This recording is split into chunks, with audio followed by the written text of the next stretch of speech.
Now we are going to resume our master's class organized by API West Bengal branch and ICP Forum and West Bengal. Now I request Dr. Shankar Pathak, who is a governing body member of API, to introduce today's chairperson, and chairperson will introduce the speaker, Dr. Shankar Pathak.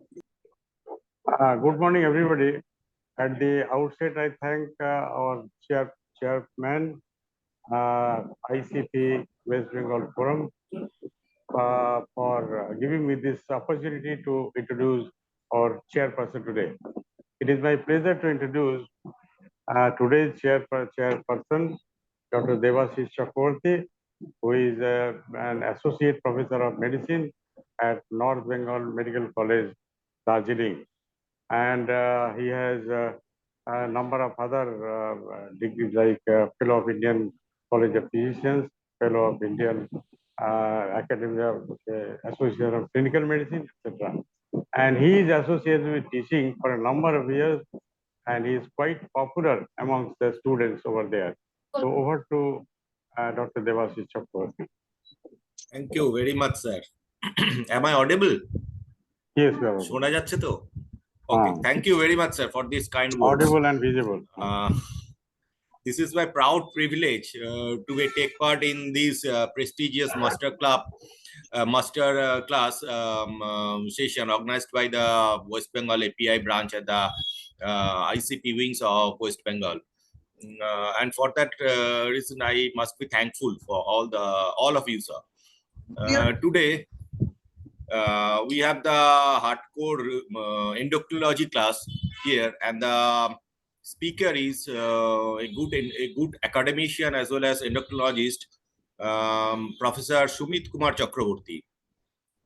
He is now currently attached in the Department of Medicine, is a professor of medicine, North Bengal Medical College, Darjeeling, for the last 5 years, and he is academically very sound person. And he passed his MBBS and MD in General Medicine from the Calcutta National Medical College in 1990 and 2001 respectively. And he did his DM in endocrinology in IPGMER Kolkata in 2015. He performed different duties of internal and external examiner for both in MBBS as well as MD General Medicine in several occasions in the West Bengal as well as outside the Bengal like Gujarat and Assam. He is involved in different teaching UG and PG students in different states medical colleges of West Bengal, and for the last 20 years. And he's attending different conferences of API, RSSTI, Endocrinology Society of Bengal, and across the country as a faculty as well as a delegate. He has more than 20 publications of different peer-reviewed national international journal. So I invite Professor Chakraborty, and the topic of today's discussion is approach to short stature. Dr. Chakraborty, please. Hello, am I audible? কি করব? আমাকে দেখা যাচ্ছে? Yes, you are audible. To the API West Bengal branch to give me this opportunity to share the presentation in front of you. And I will be talking on a topic that is approach to short stature. Let's just have the slides on. Can you see the slides? Yes, Hello? yes. Yes, we can see your Yes, slide. okay, sir. Achha. Thank you. I am just starting. Slide move করছে না? কোন দিকে যাবে বলতো? Slide এটা. One second, sir. Slide টা একটু ready. Just this cartoon is there to just take us back to our school days. When many of our friends, some of them were taller than us, or some of them were shorter. So যেই বেটে বাচ্চাগুলো ছিল, they were short. They were always bullied. তো এই বিভিন্ন রকম নামে ডাকা হতো like that. So short stature is not a very memorable thing if you want to think about it. Now let us begin with the approach. First and foremost thing, adult height is a polygenic quantitative trait.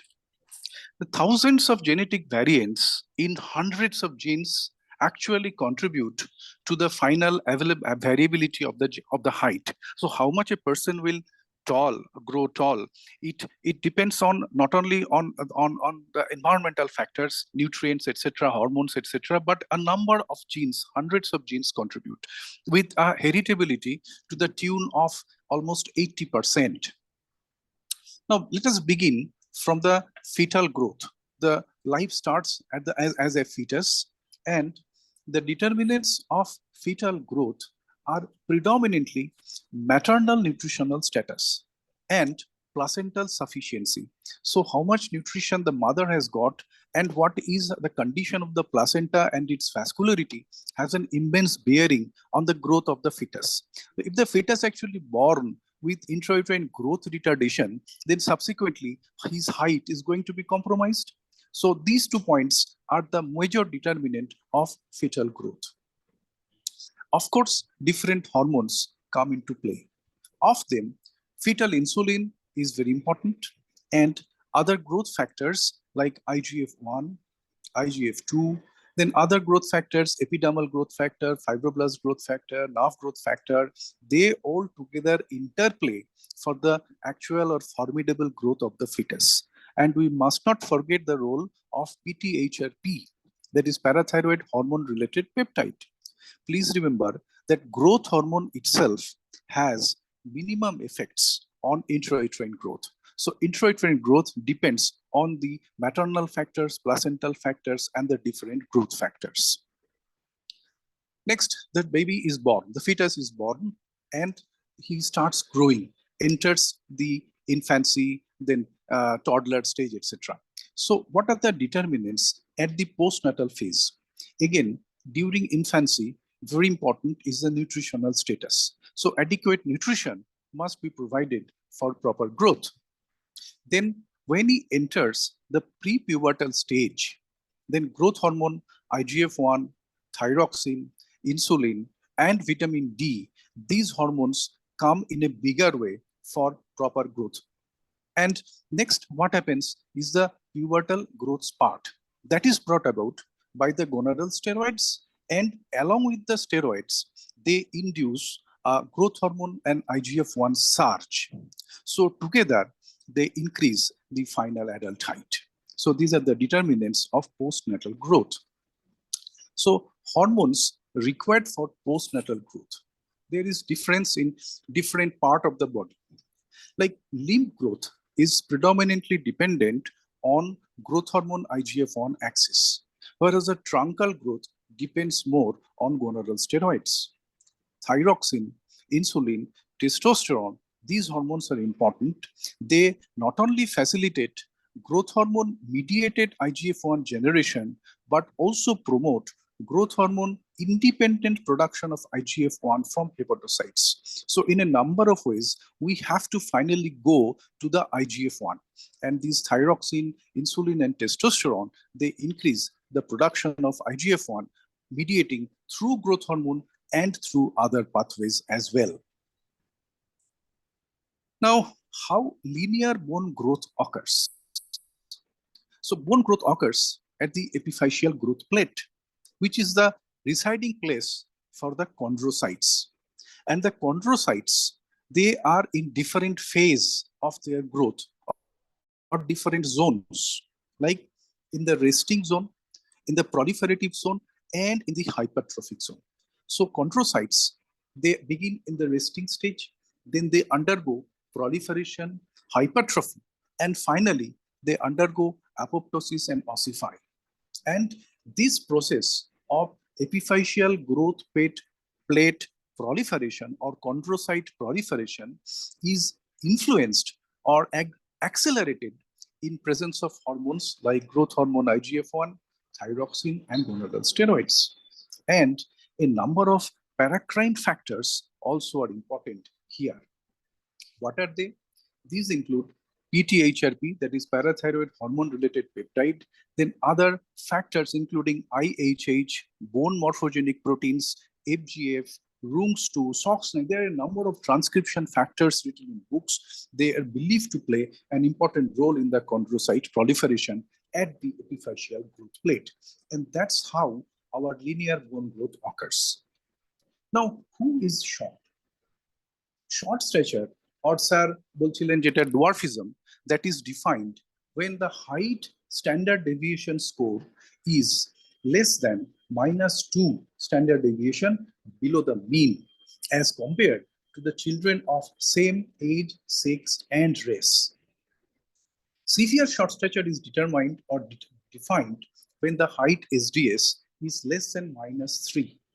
And if we can calculate height velocity, that also can give us clue whether the child is growing apparently at a normal race or is lagging behind. So growth deceleration together can be included in the definition of short stature. But in our part of the country, we really do not have much of the growth chart preparation when the child is growing. So it is difficult to calculate height velocity if you do not plot the height as per the ages. Say at 1 year, this was the height, at 2 years, this was the height. So how can we calculate? So for our practical purpose, we calculate the height standard deviation score. And if it is less than -2, we should consider the child short and we should evaluate. So how we can calculate this growth? Different growth charts are available in the country. There are a number of growth charts. They all have different lines. The lower lines indicate the height percentiles and the upper lines, so lower lines indicate the weight percentiles and the upper lines indicate the height percentiles. There are 6 or 7 percentile lines across the growth chart. Age is plotted along the x-axis and the height or the anthropometric parameter weight, they are plotted along the y-axis. There are different percentile lines. We should plot them, and that's how we proceed for the examination of the growth. This is a very important tool for monitoring, and this gives us actually objective assessment over time. Sir, everything audible clearly? Devashish? Yes, audible. Audible. Yes, sir. Yes, sir. Continue. Okay. So objective assessment over time is provided only if we have the growth charts. Now, different growth charts in India are available that is based on data from Indian population. The standard chart has been the WHO growth chart. Then there are other charts like Agarwal that is prepared by Khadilkar in Marwa. Then IAP, Indian Academy of Pediatrics. Of all these charts, there are different tidbits. Like it has been said that Agarwal chart was prepared taking consideration of children who belong to relatively upper socioeconomic status, whereas Marwa chart was prepared on children on a mixed population. So these little differences are there.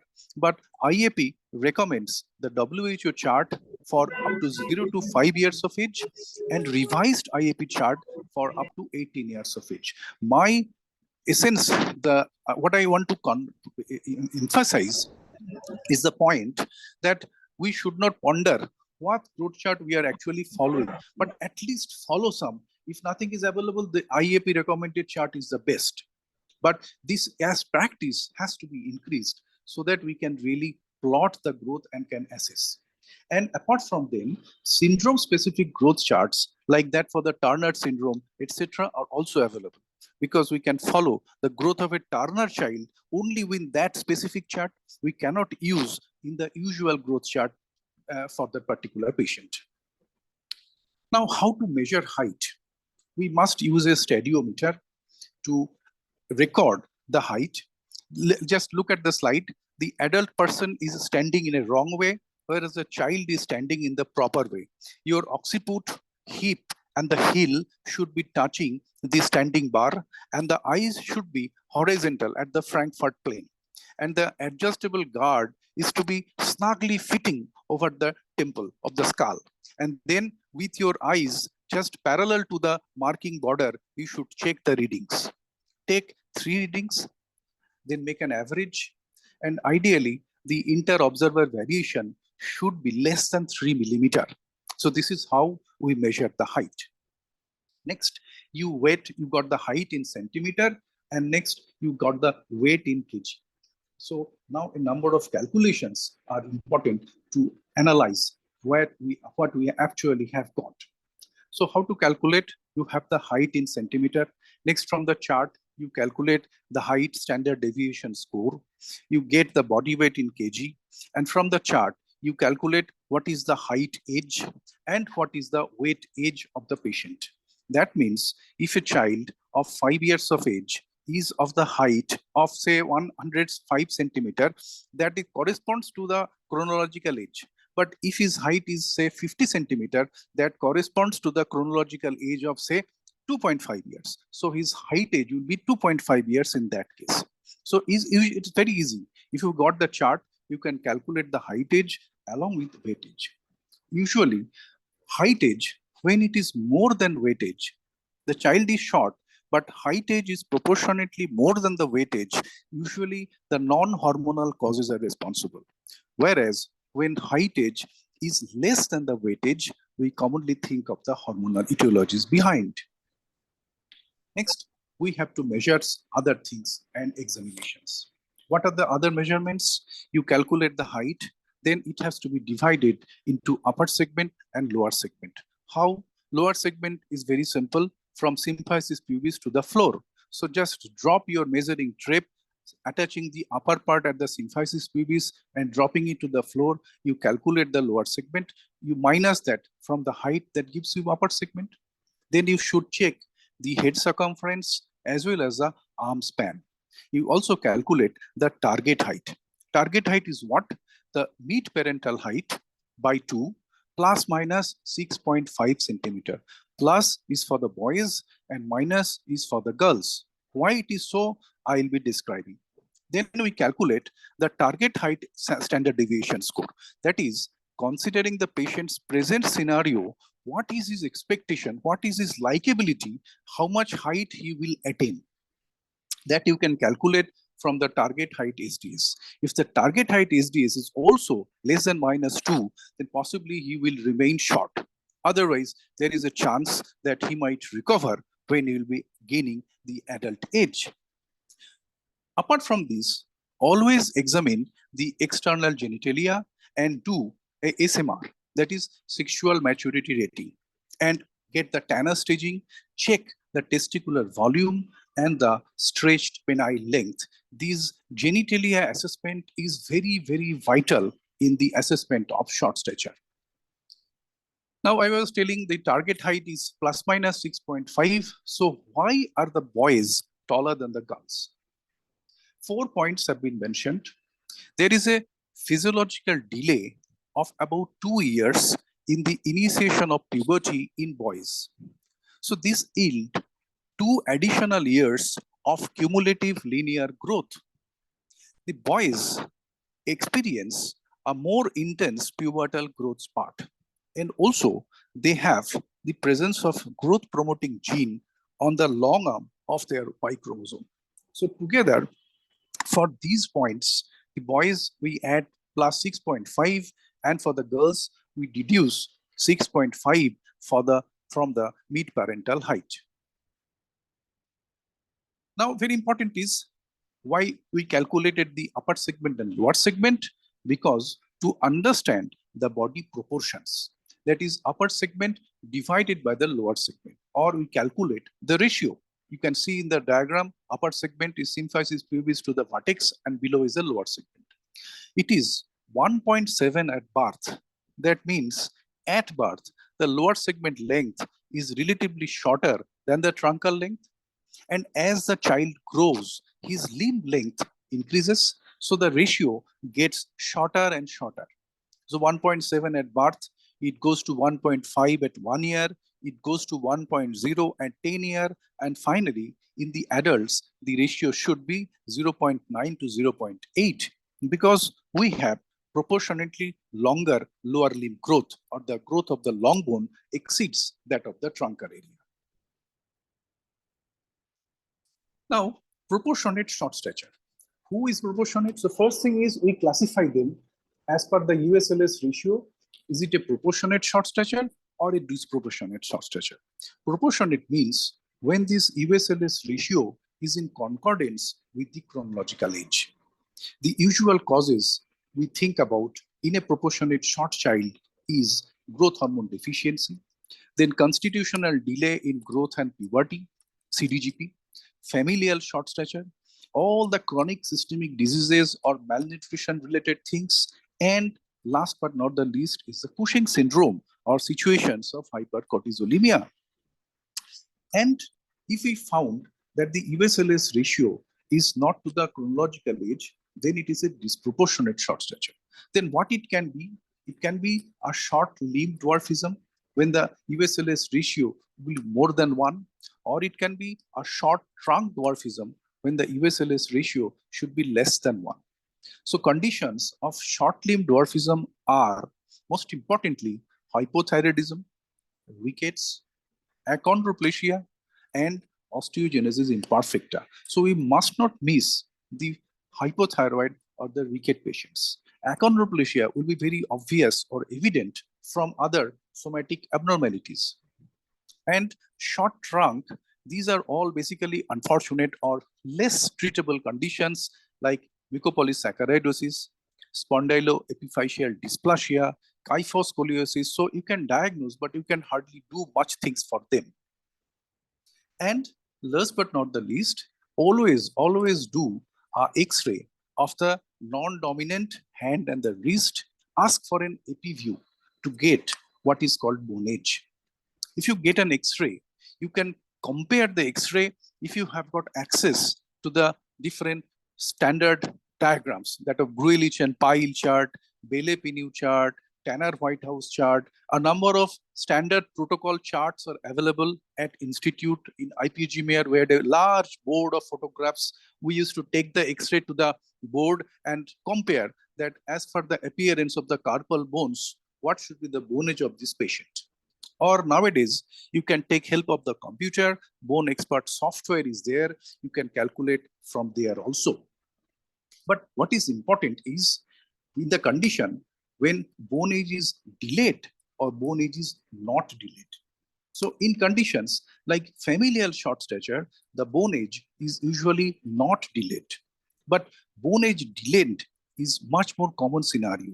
And conditions where you can get the bone age delayed is growth hormone deficiency, constitutional delay, hypothyroidism, Cushing syndrome, and in chronic systemic diseases. Of all these conditions, hypothyroidism is known to produce the maximal delay in the bone age. Now, we are coming to the causes of short stature. They can be of two broad headings. One is non-pathogenic causes or physiologic causes, and the other is, of course, pathogenic causes. Of the non-pathogenic causes, it can be a case of familial short stature. That is the most common cause. They usually have a positive family history. They have a normal bone age. Most importantly, they have normal onset of puberty, and the clinical or lab abnormalities are none. So we evaluate, we see the child is short, but having normal onset puberty, there is a positive family history, clinical and lab features are fine, so it's going to be a familial short stature. And the other entity that is discussed is CDGP, that is constitutional delay in growth and puberty. That is basically a condition when the tempo of growth is short. They are growing, but at a slower rate. They have also a very prominent positive family history. They also have delayed growth and puberty. So the puberty is also delayed, the bone age is also delayed. But basically, keep in mind that CDGP is a retrospective diagnosis. That is, the child attains the expected final height after he attains the puberty or attains the adulthood, say 18 years of age, a bit late. So they are called late bloomers. This is also a normal variation. We really don't have to do much for this condition, but a proper diagnosis is important. Next, we are coming to the pathological causes. Pathological causes can be endocrine related or non-endocrine related. So first we should discuss the non-endocrine related causes. These include, the tops the list is the chronic systemic disease. most importantly or most commonly in hospitals, we can find patients or kids with chronic anemia, the resultant of maybe thalassemia, maybe sickle cell anemia. Then of the other systemic diseases, we of course do found plenty of patients who are suffering from chronic bronchial asthma, chronic renal failure, any kind of chronic severe infection, tuberculosis, etc. Patients suffering from congenital heart disease, suffering from malabsorption syndrome. We should always keep in mind the possibility of celiac disease. Then type 1 diabetes childs, they are short. Then patients suffering from chronic liver disease. So all kind of systemic diseases can hamper the growth of the child. They are going to be short. And last but not the least, you must not rule out or you must not forget about RTA, that is renal tubular acidosis. That is less thought about, so less diagnosed cause of chronic systemic disease causing short stature. Next important things are undernutrition and psychosocial dwarfism. That is, when the child is growing at a less homely, less warm situation outside possibly the warmth of the family, whatever nutrition or good thing you provide, the child can be grown short. So this is psychosocial dwarfism. Next, the childs who are born with less growth potential, like those who are born with intrauterine growth retardation, their birth is with less vitality, less growth potential, so they can be ultimately turned into a short adult. Next, the skeletal dysplasia and rickets and the chromosomal disorders like Turner syndrome, Downs, Prader-Willi, Noonan, Russell-Silver. There are a number of syndromes that can cause short stature. So these are there in the list. So common thing you must not forget is chronic systemic disease, undernutrition, and skeletal dysplasias.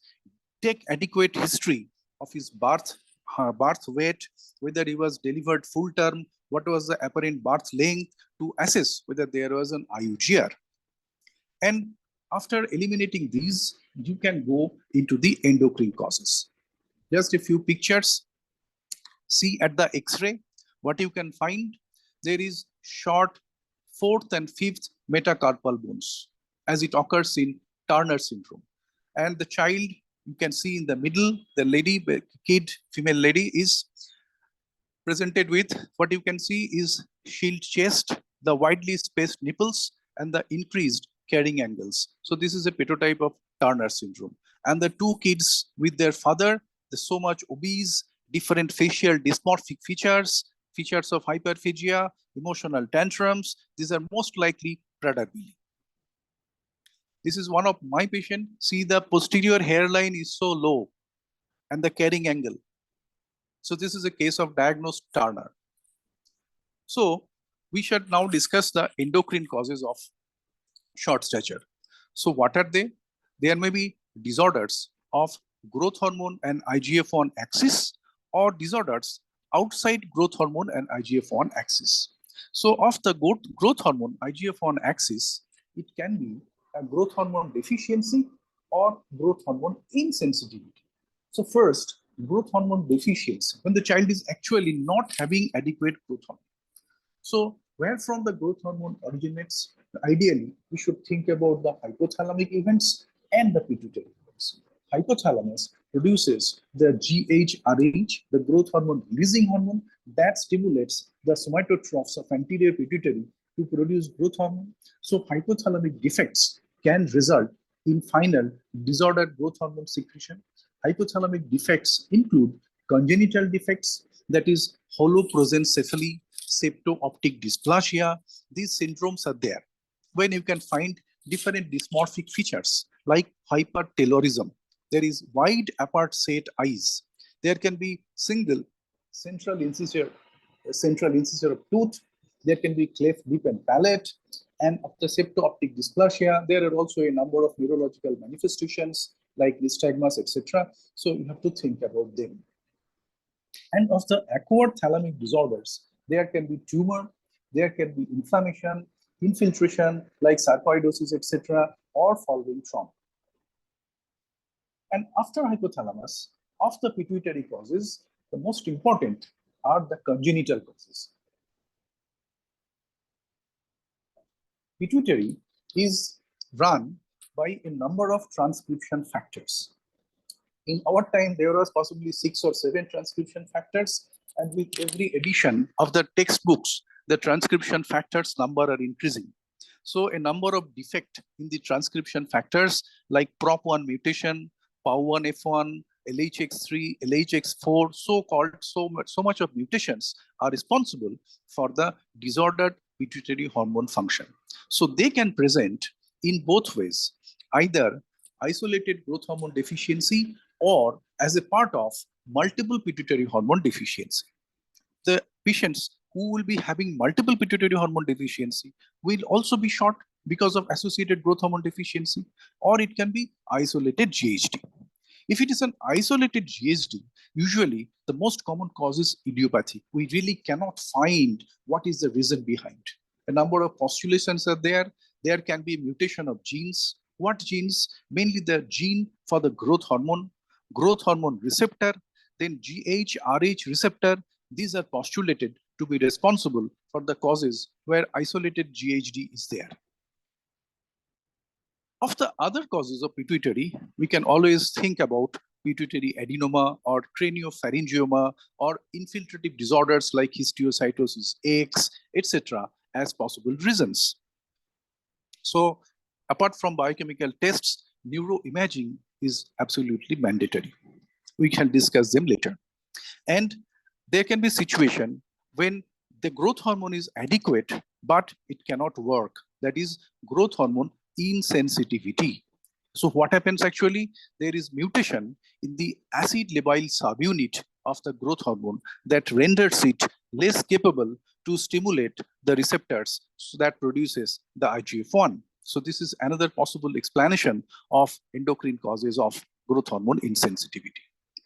So this is the typical picture of child who has a growth hormone deficiency. They have a doll-like face, putul putul dekhte. They have prominent forehead. They have depressed nasal bridge. There is mid-face hypoplasia, that is maxillary hypoplasia. They have chubby cheeks. Otherwise, they look like a normal adult with prominence of forehead, depressed nasal bridge, mid-face hypoplasia. That is a very important clinical clue. When you are looking at the face for the first time, if there is prominent mid-face hypoplasia, you can think that this is a clinical feature suggestive of growth hormone deficiency. This is a typical picture. How does it look like? Now, there can be causes or disorders which falls outside the growth hormone IGF-1 axis. These include, most importantly, hypothyroidism, then hypoparathyroidism. Hypoparathyroidism can be hypopara or it can be pseudo-hypopara. Pseudo-hypopara usually present with the so-called Albright's hereditary osteodystrophy or the AHO phenotype. They are also, the child is short, having a rounded face, having different skeletal abnormalities. And then after parathyroid, we have to think of the adrenal issues like Cushing syndrome and congenital adrenal hypoplasia. And then, of course, the broad group of the rickets are to be considered. Now, this is the slide I have prepared where I have picked up the few common non-endocrine diseases that commonly we encounter in our hospital settings or clinics, which causes short stature. And I have just enumerated the brief underlying etiological factors of the pathophysiology, why or what makes the child short in these diseases. The most common thing is type 1 diabetes. Why the child is short in a type 1 diabetes?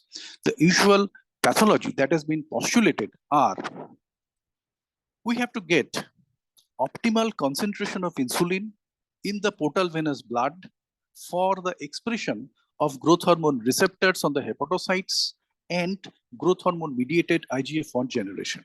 So if the child is hypoinsulinemic, that occurs in type 1, so the expression of the receptors are hampered, reducing the production of IGF-1. Second, hypoinsulinemia results in increased level of the IGF-BP1. IGF is carried by binding with different binding proteins, the IGF binding protein 1. So that leads to decreased free IGF-1, so the effect is nullified. And of course, type 1 is a catabolic state with elevated pro-inflammatory cytokines like TNF-alpha, IL-6, etc. So they also contribute to the different apoptotic events at the proliferating zone of the epiphysis, epiphyseal chondrocytes. So this is for type 1 diabetes. Next, why the child is short in juvenile hypothyroidism. In hypothyroidism, there is reduced basal as well as stimulated growth hormone secretion. There is decreased IGF-1 generation. There is impaired proliferation as well as maturation of the chondrocytes at the growth plate. And there is always a delayed puberty that also contribute to the growth deceleration in these patients of juvenile hypothyroidism.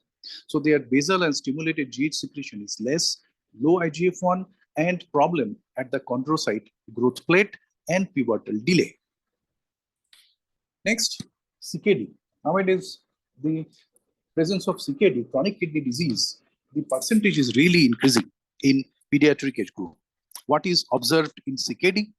Yes, there is resistance of growth hormone at the level of hepatocytes and at growth plates as a result of uremia. There are a number of toxins that get accumulated and that causes GH resistance at the level of hepatocytes. There is decreased clearance of IgA binding proteins, so reduced free IGF-1. Concomitant with that, there is poor food intake, proteinuria contributing to malnutrition. There is metabolic acidosis, there is chronic anemia, and renal osteodystrophy. So all these factors together operate and makes the child short or poor growth. Now, what happens in the setting of hypercortisolemia or Cushing syndrome, maybe iatrogenic, just CKD? Patient is having nephrotic syndrome, we are treating with high dose of steroids. So hypercortisolemia, what happens? There is cortisol-mediated inhibition of the GHRH growth hormone axis and decreased pre-chondrocyte to chondrocyte differentiation. That is absolutely essential at the level of growth plate for growth to occur. So there is increased chondrocyte apoptosis. So resting zone, proliferating zone, a stage gulo baad diye, there is increased or more chance of chondrocyte apoptosis. There is impaired local IGF-1 generation. There is increased bone collagen breakdown that is known to occur in Cushing, and the alterations in calcium and vitamin D homeostasis. So these are believed to play the operating role in Cushing syndrome. Now, what happens in celiac disease? Celiac is a condition of nutrient deficiency. So there is altered growth hormone IGF-1 axis. There is reduced basal as well as stimulated growth hormone secretion, and IGF-1 levels are suboptimal. Partial growth hormone insensitivity has also been reported. There is abnormal cytokine milieu, and delayed puberty also contribute to the short stature. Last, causes of short stature in renal tubular acidosis. We really don't think about this condition much, but we should. RTA is a condition where there is chronic metabolic acidosis. It leads to altered growth hormone IGF-1 axis, decreased growth hormone IGF-1 secretion and action, and reduced expression of IGF-1 receptor at the level of growth plate. Also, there is decreased 1-alpha hydroxylation that causes reduced production of calcitriol and that impair the endochondral ossification. And last but not the least, this is a condition of chronic metabolic acidosis, PARC, just like that of CKD. It has a deleterious effect on the hypertrophic chondrocytes at the growth plate, promoting their apoptosis. So short growth is reduced. Now we have to investigate. Now, before investigations, I would like to just show a glimpse of a case that actually came to us at North Bengal Medical College. Just how treacherous it can be. This is a boy, 18-year-old, Prashanjit, 18-year-old, mind you. There is no sign of any sexual characters like goob dadi kichu nahi, very short. Height is 135 centimeter, less than third centile.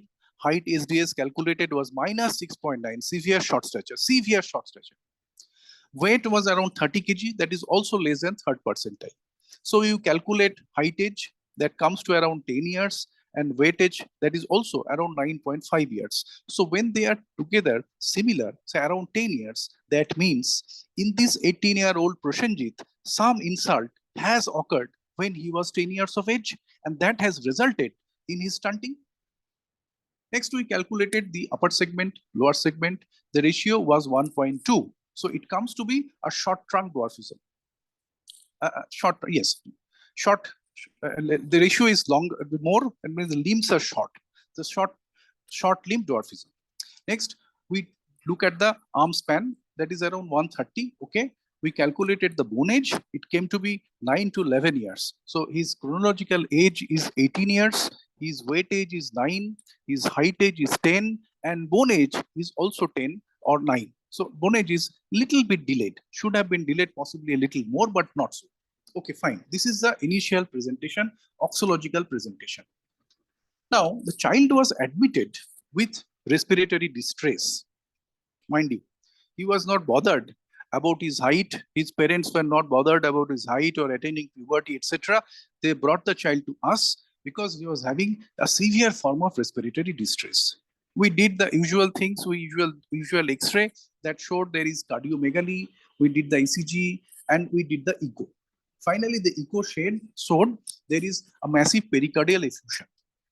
Okay, so we did a paracentesis that came out to be exudative protein content was high, cell count was around 200, lymphocyte 90%, but the ADA was negative. At that point of time, not considering the ADA, I was pretty determined that we should treat the child with antitubercular drugs. We was almost prescribing antitubercular drug, but again, I just thought the pericardial effusion hoyeche eta to ar 10 bochor dhore hoy nei. This is not there for 8 years of age. So what else is there that is making the child short? So as the dictum, we examine the genitalia. The SPL was 6 centimeter. He had little bit of pubic hair growth amounting to P3. And look at the testicular volume. This is about 25 ml. So you know, macroorchidism can occur in hypothyroid subjects.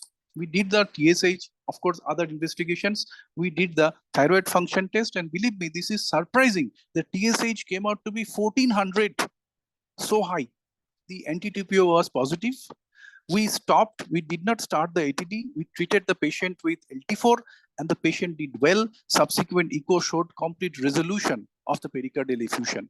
But in our situation, ideally, what we should have done, we could not proceed. After normalization of thyroid profile, we should check the growth hormone axis and other hormones, but the growth hormone, IGF-1, etc., is not done at this institute, and subsequently the child was lost to us from follow-up. So we have to be judgment, we have to give proper judgment before proceeding to clinical investigations. So investigations include routine blood, hemoglobin electrophoresis, blood sugar, urea, creatinine, LFT. The routine things you must do: chest X-ray, USG, thyroid function test. For the celiac, you do a IgA, anti-TTG, serum calcium, phosphate, vitamin D for the bone axis. Next, for the testing of Cushing syndrome, you should do a urine analysis, including pH, echocardiography, karyotyping when indicated, and MRI of brain or SELA or neuroimaging. Now, we are coming to the almost end of the talk, how to detect the growth hormone deficiency. Don't do for random growth hormone sampling. You cannot advise serum growth hormone assay because growth hormone secretion is pulsatile and it is not useful except in certain situations as in neonates. So what we do the surrogate marker, that is the IGF-1. IGF-1 has minimal diurnal variation. This is influenced by age and nutritional status and sexual maturation, but the diurnal variability is very important. So we can always calculate IGF-1. IGF-1 levels are low in normal children less than 6 years of age. So that is got a poor sensitivity. They are normally low in less than 6 years of age. But if you found it low in younger age group child, it has got higher specificity. The level of IGF-1 increases with age. So better separation of the level from growth hormone deficiency versus normal in older child, say at 8 years or 9 years. So the sensitivity increases, but specificity decreases. And average sensitivity and specificity is to the tune of 70%. So not bad. So we should start with IGF-1. Next important investigation is IgA binding protein 3. There are a number of binding proteins. The IgA BP3 is the most important one. It is growth hormone dependent. The immunoassay is technically simple than that of IgF1. The normal levels are usually high, so assay sensitivity is not an issue. There is less diagonal variation. This is not influenced by age or nutritional status. And different studies have been done to understand its sensitivity and specificity. And some studies have come up with the result of sensitivity to the tune of 97% to 95%, whereas others are showing maybe little less. Whatever it is, this IgA BP3 is highly sensitive as well as specific, particularly for children younger than 6 years of age. So you get IGF-1 low, IgA BP3 low. So your diagnosis is complete? Of course, no. Next, you have to go for the dynamic testing. And keep in mind, ideally, before going for the dynamic testing, the child should be euthyroid. So hypothyroid hole with replacement, make him euthyroid and eucortisolemic. His cortisol status must be measured beforehand. And then there is one concept of priming. Priming means we influence the physiological influence of gonadal steroids. It is done when the child is at least 8 years of age. What do we do? For the boys, we give injection testosterone ester, 100 milligram IM daily for 3 days. And for both sexes, we can use estrogen, like conjugated equine estrogen, 5 milligram in the previous night and 5 milligram in the morning of the test. Than when we are doing the dynamic testing. So what are the dynamic testing? The dynamic testing, maybe the gold standard is insulin-induced hypoglycemia, but this is not done nowadays because it has got some real serious adverse effects, including mortality. So what practically is done is clonidine stimulation, preferred method. Usually we give clonidine 0.1 milligram per square meter of body surface area, and we measure the growth hormone at 0, 30, 60, and 90 minutes. But the important issue of postural hypotension and tiredness is there. So the child should be kept in observation. If necessary, if there is hypotension, he can be given oral fluids, or if necessary, IV fluids, like that. So it is very safe, and you can practice or do this at outpatient setting or in the daycare setting, but you have to have at least 4 or 5 samples of growth hormone. Glucagon, if you can get it available, can be done, is a very nice thing for testing of dynamic testing. It is preferred in children. Usual dose is 0.03 milligram per kg, maximum 1 milligram. IM can be given, and growth hormone is measured at 0, then 30, 60, 90, and 120 minutes. Common side effect is nausea, vomiting. Levodopa, less potent. Exercise, propranolol, written in books but not practiced. And arginine and GHRH, this is believed to be the most potent, but very costly, and we do not get availability issues. So we do not have this. So ideally, in our situation, we can do it with clonidine stimulation or glucagon stimulation. So to summarize, to approach short stature, use the growth charts more often, so that the child can be picked up or diagnosed early. Remember, serial assessment is the key. So at one particular point, if you can find a child to be short, we'll give less information than if there is a serial assessment. Before going into anything, there is a good clinical examination and oxological measurement, and analyze. You write down on your sheet and analyze. This is the upper segment, this is the lower segment, this is the arm span, this is the height age, this is the weightage. So where it can fit in the charts, and then investigate rationally. There is no blanket investigation. So many things are actually incorporated. You cannot write down 2-3 pages of investigation in each and every child. So you have to judge clinically along with your oxological measurement, and after proper investigation, you can treat accordingly. These are the reference books that I have consulted. Thank you, sir. Thank you very much, Professor Chakraborty, for this lucid presentation of a very hard topic. Yes, this is a hard topic. Very, very hard topic for us, everybody. I have a question, very common question and very simple question. How do you differentiate, or better, how can you differentiate the constitutional growth delay from the pathological growth short stature from the GOAT chart? From the GOAT chart, can you differentiate that too? Growth chart will give you a clue that the child is growing at a short rate. the tempo is delayed. But as the child Yes. as a child ages, his tempo is likely to be increased. So he may have a delayed puberty at the beginning, say 5-6 years, but after 8, 9, 10, when puberty will be there, the child will catch up the growth. And I said that when a particular child we have got, say at around 10 years of age, we can only write down CDGP in our differential diagnosis. It is basically a retrospective diagnosis. When the child attains 18 years of age and you see the child has reached his target height, your investigation did not find anything, then retrospectively we can think it as CDGP. Or you can follow with growth chart, বাচ্চাটা ভালোই বাড়ছে, ঠিক আছে, slow but steady, late bloomers, কিছু করতে হবে না, দেখা যাক. So this can be another approach. And of course, you have to have the baseline investigations done, like his IGF-1, his IGF-BP3, etc. should be as per the norms. Okay, thank you. Hey. I was finding some questions from in the chat box, but I couldn't open the chat box. Can you help anybody to open the chat box? Chat box খোলা যাবে কি করে? খোলা যাবে? Go to okay নাকি? I am reading the questions. There are 5 questions in the chat box. I am just reading. Almost all the questions are from Professor Sivedhu Ghosh. Dose of steroid in children which does not retard the growth. These are dose of children. Yeah. Dose of steroid in the children. Yeah. Okay.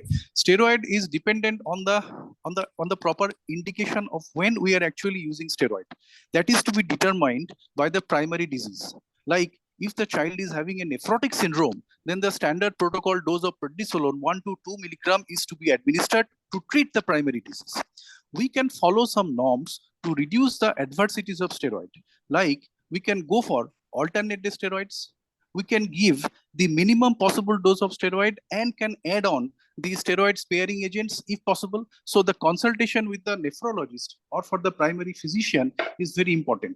We just to get the patient not short, we should not reduce the dose of steroid so that the primary treatment of the disease is hampered.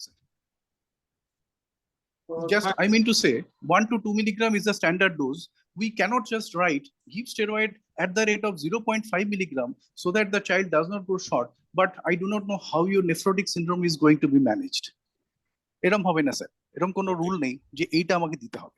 Primary disease treat করো, তার সাথে এই steroid sparing জিনিসগুলোর কথা ভাবো, give least possible dose, give steroid sparing agents, give alternate day dosing, like that sir.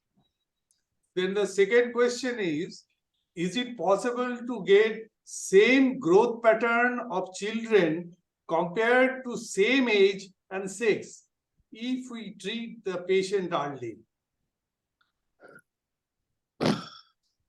Let me get things clear. I have already said that growth is dependent on so many genetic variants. So a child with familial short stature may come to us at 5 years of age or 8 years of age, and a child of Turner syndrome may come to us at the same age. So if we treat them both with growth hormone, their outcome will be same. We cannot say that. There will always be variable because it depends on so many other factors. Can I make myself clear? Yeah. Okay. Then the third question is iron overload state and dwarfism. Yes, sir. Iron overload state that we commonly encountered in patients of thalassemia. And thalassemia is known to delay puberty working at both levels. So it can produce both hypogonadotropic hypogonadism as well as hypergonadotropic hypogonadism, or for that matter, in the pituitary. So if you want to evaluate pituitary, you must include LH, FSH and testosterone. If LH, FSH and testosterone are low, then the iron overload has also involved the end organs like gonads. Whereas if it is in the pituitary level, the testosterone is low, LH, FSH is low, and for the gonads, the testosterone will be elevated. So yes, sir, this can affect at the gonadal level and as the pituitary level. Dual effect is possible. Thanks. Then another question, pancreatic insufficiency. and dwarfism in children? Yes, sir. Obviously so. I mentioned type 1 deficient kids. Possibly I should have included a slide on pancreatitis. I missed it anyway, but definitely pancreatic insufficiency, maybe endocrine, maybe exocrine, can have or can impair your growth. In endocrine insufficiency, it is akin to that of type 1 pathology. And for exocrine, it produces a number of malabsorption syndromes like that. So, of course, the nutrient factors, etc., are important. And the patient can be of having a reduced growth, short stature, possible. I missed that portion. I will possibly include in the next. Okay. Then another question, CKD and dwarfism, obstructive uropathy due to posterior urethral valve. Yes, sir.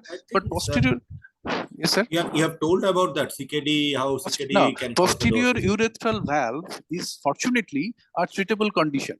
If you can diagnose this early, a surgical intervention by an urologist can get rid of that obstruction. But that has to be done before CKD has taken place. That is, the kidney architecture, etc., has been altered. I do not know when it is before. It can be done at an early stage when there is only obstructive changes but not CKD. Then obviously it is reversible or have a less impact on the final growth. But if that remains untreated and the patient has landed in CKD, then irrespective of the etiology, the prognosis is poor. Thanks. Then the last question in the question box, Dr. Ovishek. His question is, please, not question, is a request. That is, please elaborate presentation, some example as per chronological age, HA, WA, bone age of short stature of different causes, if possible. Sir, that is that has to be something very extensive. I have to prepare it, writing down the reasons.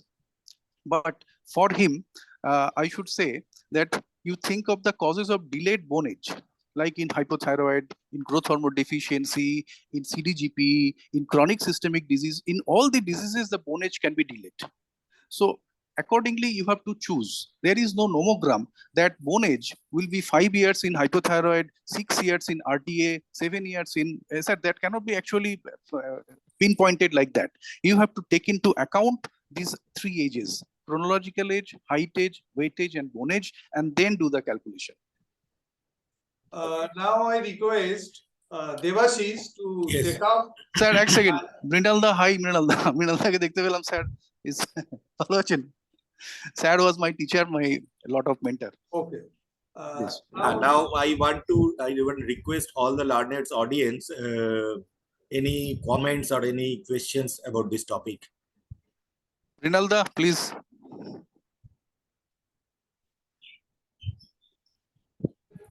Unmute করতে হবে sir. শুনতে পাচ্ছি না, sir. Unmute করতে হবে। Can you hear me now? Yes, sir. Yes, sir. So my comment is that you have become a quite mature person and excellent deliberation. This is the because this is a very tough subject. We had Yes, this topic earlier discussed in the time of Corona also, the short stature by Shomik Dutto. At that time also there was a lot of confusion for me, but you have clarified a lot of things. Now, for the sake of audience and for my own learning process, I take permission from the chair, and I have got a simple 3 queries to you. Yes, sir. Shomit, can you hear me? Yes, sir. Yes. Do you routinely assess the psychometry analysis for the dwarfism? Psychometry. Sir, if it is indicated. If it is indicated, give some examples. Where is example, sir, particularly PWS, a huge obese child with hyperphagic behavior, temper tantrums, খাবার না পেলে মুখ ছুঁড়ে ফেলে দিচ্ছে, তো মুখ ছুঁড়ে ফেলে দিচ্ছে, এরকম স্যার পেশেন্ট পাইতো। টেম্পার ট্যান্ট্রামস, এরকম পেশেন্ট এলে স্যার একটা সাইকোমেট্রিক অ্যানালিসিস করার চেষ্টা করা হয়, but not for usual things. Of course আমাদের দেশে তো অত অ্যাভেলেবিলিটিও নেই সবসময়, বাট কিছু সাজেশন থাকলে নিশ্চয়ই করা হয়। Okay, I appreciate. My second question to you, it has been shown in some studies, use of metformin during pregnancy increases the growth of the patient. I mean, length of the patient. Is it something utopian or it's a real scenario? No, sir. This is something debatable issue. You can debate over that, but you cannot pinpoint a mother that you had taken metformin, so your child is overgrown or short. But as a whole, if the if the mother's nutritional status was bad during the conception period, so the child will possibly grow under the influence of hyperinsulinemia, so macrosomic.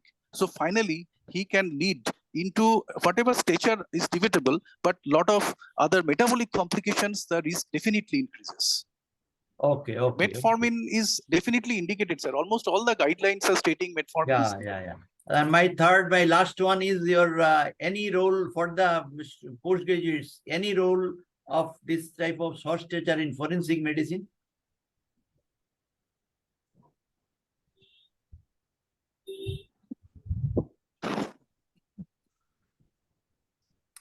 Can you get me?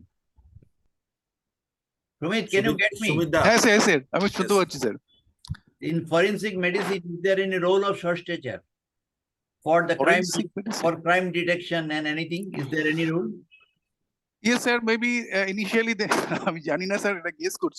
they may be thought of as a child or juvenile, but the bone age, if it is of adult, then they possibly should not be treated as a juvenile. However, there are less height they might have. That may be one option. You answer, sir. Yes, I agree with you.